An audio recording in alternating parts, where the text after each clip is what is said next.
കുറച്ച് സാലഡാണ് ഉണ്ടാക്കാൻ പോകുന്നത്. സൈഡായിട്ട് നമ്മൾ ഒരു ചിക്കൻ ഫ്രൈ ഉണ്ടാക്കുന്നുണ്ട്. ചിക്കൻ തൈ ആട്ടോ എടുത്തേക്കുന്നത്. കിച്ചൺ ടിഷ്യൂ വെച്ചിട്ട് ഇങ്ങനെ വലിച്ച് കളഞ്ഞു കഴിഞ്ഞാൽ പെട്ടെന്ന് സ്കിന്നെടുത്ത് കളയാം കേട്ടോ. വരഞ്ഞും കൂടെ വെച്ചിട്ടുണ്ട് കേട്ടോ. ഇനി ഇതൊന്നും നമുക്ക് മാറിനേറ്റ് ചെയ്യാം.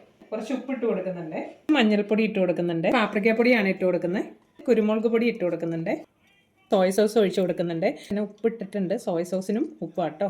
ചില്ലി ഫ്ലേക്സ് ഇട്ട് കൊടുക്കുന്നുണ്ട്. ഇത് നന്നായിട്ട് കൈ വെച്ചിട്ടാണ് നമ്മൾ മാറിനേറ്റ് ചെയ്യണത്. അതിൻ്റെ ഇടയ്ക്ക് ഇത് ഇവിടെ ഒരാൾ എൻ്റെ മഗ്ഗിൻ്റെ അകത്ത് കയറിയിരിക്കുന്നുണ്ട്. ഇത് അവിടെ ഇരുന്ന് വാച്ച് ചെയ്യുന്നുണ്ട് കേട്ടോ. കുറച്ച് കോൺഫ്ലേക്സ് പൊടിച്ചെടുക്കണേ. പ്ലേറ്റിലേക്ക് ഇട്ട് കൊടുക്കുക കേട്ടോ. നമുക്കൊരു പാൻ വെച്ച് കൊടുത്തിട്ട് നമുക്ക് ചിക്കൻ ഫ്രൈ ചെയ്തെടുക്കാം കേട്ടോ. കുക്കിംഗ് ഓയിൽ ഒഴിച്ചു കൊടുക്കുക. ചിക്കൻ ഈ കോൺഫ്ലേക്സിൻ്റെ അകത്തോട്ട് നന്നായിട്ടൊന്ന് ഡിപ്പ് ചെയ്ത് കൊടുക്കുക. ചിക്കൻ അവിടെ ഇരുന്ന് ഫ്രൈ ആവുന്ന സമയം കൊണ്ട് നമുക്ക് സാലഡ് ഉണ്ടാക്കാം കേട്ടോ. ഇതിപ്പോൾ സീസർ സാലഡിൻ്റെ പാക്കറ്റാണ്. ഈ ഒരു പാത്രത്തിലേക്ക് ഇട്ട് കൊടുക്കുവാണ്. മുന്തിരി ഉണ്ട് കേട്ടോ, അതിട്ട് കൊടുക്കാം. കുറച്ച് ക്യാരറ്റ് ഉണ്ട്, ആ ക്യാരറ്റും കൂടെ ഇട്ട് കൊടുക്കുന്നത്. ആപ്പിളും കൂടെ ഇവിടെ ഗ്രേറ്റ് ചെയ്ത് വെച്ചിട്ടുണ്ട്. ശകലം ഉപ്പിട്ട് കൊടുക്കുന്നുണ്ട്. സാലഡ് ഡ്രസ്സിംഗ് ആണ്. അത് 3 ടേബിൾ സ്പൂണോളം വരാവുന്ന രീതിയിൽ 1 ടേബിൾ സ്പൂണോളം മയോണൈസ് ആയിട്ട് ഒഴിച്ചു കൊടുക്കുന്നത്. ശകലം സ്വീറ്റ് ചില്ലി സോസ് എടുക്കുന്നുണ്ട്.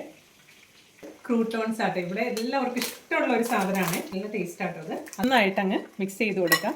ഇപ്പോൾ ചിക്കനും കൂടെ കോരിയെടുക്കാം.